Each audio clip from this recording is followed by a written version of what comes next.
রাজ্য সরকারের নির্দেশ অনুসারে 1 জুন থেকে রাজ্যের বিভিন্ন স্কুল ও শিক্ষা প্রতিষ্ঠানে ক্লাস শুরুর আগে বন্দে মাতরম গান গাওয়া শুরু হয়েছে। বাঁকুড়া মিশন বালিকা প্রাথমিক বিদ্যালয়ের সোমবার থেকে কার্যকর হয়েছে এই নতুন নিয়ম। জাতীয় সঙ্গীতের আগে সমবেতভাবে বন্দে মাতরম গেয়ে গান দিয়ে শুরু করলো বিদ্যালয়ের শিক্ষক ও শিক্ষিকা ও ছাত্রীরা। বিদ্যালয়ের প্রধান শিক্ষক দীপক চট্টোপাধ্যায়ের নেতৃত্বে শিক্ষক শিক্ষিকা এবং ছাত্রীরা একসঙ্গে এই গান পরিবেশন করেন। শিক্ষকদের মতে বন্দে মাতরম শুধু একটি গান নয়, এটি দেশের স্বাধীনতা আন্দোলনের ইতিহাস এবং জাতীয় চেতনার এক গুরুত্বপূর্ণ প্রতীক। এর মাধ্যমে নতুন প্রজন্ম দেশের ঐতিহ্য, সংস্কৃতি ও মূল্যবোধ সম্পর্কে আরও সচেতন হয়ে উঠবে।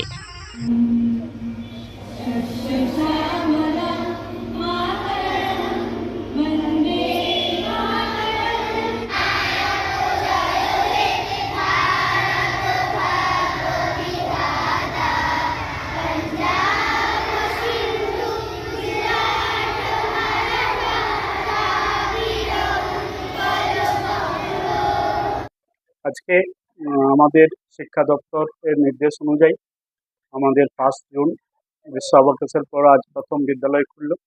আমরা খুব খুশি। মাননীয় বঙ্কিমচন্দ্র চট্টোপাধ্যায়ের বন্দে মাতরম জাতীয় গীত দিয়ে শুরু করার আমাদের নির্দেশ ছিল। প্রথমে জাতীয় গীত, তারপরে কবিগুরু রবীন্দ্রনাথ ঠাকুরের জনগণ মন অধিনায়ক জয় হে জাতীয় সঙ্গীত আমরা নিবেদন করলাম। কিন্তু অতিরিক্ত গরমের জন্য বাচ্চাদেরকে বন্দে মাতরম পুরো স্তবকগুলো গাওয়াতে একটু সময় লাগছে, রোদ আছে তো, তাই করে আজকে আমরা প্রথম দিনটা করলাম। কিন্তু বাচ্চাদের একটু কষ্টের মধ্যে ছিল, কিন্তু আমরা খুব খুশি।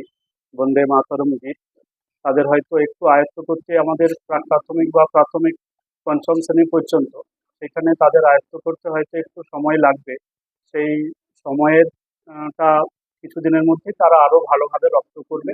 আশা করি আমাদের জাতীয় গীত বন্দে মাতরম গীতটি খুব সুন্দরভাবে পরিবেশিত হবে এবং আজও হয়েছে।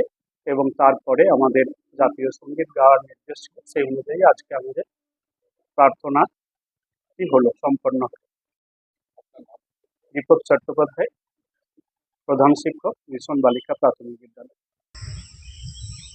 ব্যুরো রিপোর্ট, জেলার বার্তা নিউজ।